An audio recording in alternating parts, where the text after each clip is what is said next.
நாகேந்திரன் அவர்களே, எங்களுக்கு பேச தெரியும். பாஜக என்ன பாரதிய ஜனதா கட்சி நினைக்கிறீங்க? கிடையாது. சமூக வலைதளம் முழுவதும் சொல்கிறார்கள் பாஜக என்பது பாலியல் ஜல்சா கட்சி. ஆமாங்க, சிரிக்காதீங்க.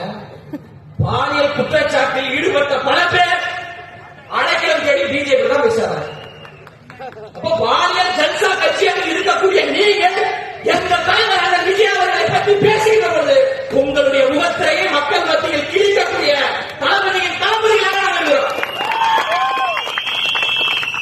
அதே அந்த நாகேந்திரன் அவர்களுக்கு, பாசத்திற்குரிய அந்த நாகேந்திரன் அவர்களுக்கு விராலிமலை தொகுதியில் இருந்து சொல்றார்,